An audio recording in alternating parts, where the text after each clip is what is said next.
Bemalol aytavering, o'zi nima uchun shunaqa bo'lgan? Dadangiz majbur qildilarmi siz chet elga o'qiysan deb yoki Shunchaki kerakli hujjatlarni tashlab berdim. 15-20 kun ichida vizamni hal qilib berishdi. demak siz bizni ofisimizga ham kelmasdan shartnoma qildingiz, to'lovlarni qildingiz va jarayonlar hammasini onlayn amalga oshirdingiz. Eson-omon yetib oling. Siz Kuala-Lumpurga borguningizgacha bizni yuragimizni ushlab turamiz.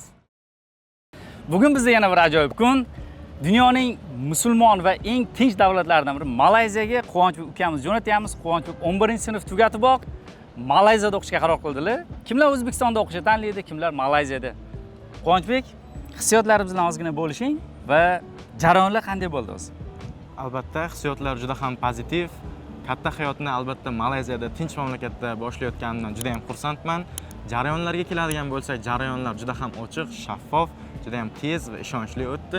Albatta sizlar bilan masofaviy tarzda ishlagan bo'lsam-da, yuzma-yuz tarzda ishlaganda atmosferani his qildim. Buning uchun albatta sizlarga rahmat tilab qolaman. Demak, siz bizni ofisimizga ham kelmasdan shartnoma qildingiz, to'lovlarni qildingiz va jarayonlar hammasini onlayn amalga oshirdingiz.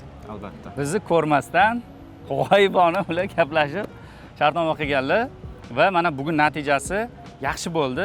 Alhamdulillah. Bularni Malayziyaga kuzatyapmiz. Viza jarayonlari qanaqa bo'ldi? Elchixonada qanaqa muammolarga duch keldingiz? Viza jarayonlari ham juda sodda kechdi. Shunchaki kerakli hujjatlarni tashlab berdim. 15-20 kun ichida vizamni hal qilib berishdi. Boran Consulting xizmatidan qanchalik rozisiz?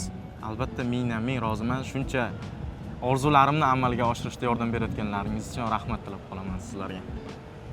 Siz tengi O'zbekistonda o'qisammikin, chet elda o'qisammikin deydigan tengdoshlaringizga qanaqa tavsiya berasiz? Hali bu tavsiyani balki berishga vaqtliroqdir, lekin hozirgi mana siz nega chet elda o'qishni tanladingiz? Yoshligimdan chet elga chiqish orzuyim menda yoshligimdan paydo bo'lgandi. O'qish, sayohat qilish farqi yo'q, shunchaki chetga chiqish orzuyim bor edi va bu orzuni amalga oshirishda men o'qish bilan birgalikda tanladim.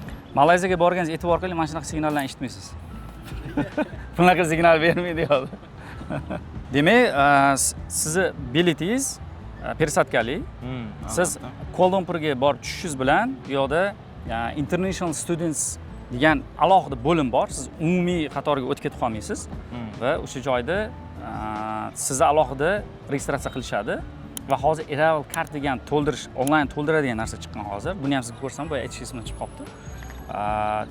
Universitet xodimi sizni kutib oladi va sizni o'sha yotoq joyingizga olib boradi, universitetga olib borib, yoqdan universitetga kelganligingizni tasdiqlaydi, registratsiyadan o'tasiz va keyin medical check-up boshlanadi. Sizni yoqqa borganingizda o'zi har bir xalqaro talabalar biron bir davlatga kirganda ularni qayta ko'rikdan o'tkaziladi.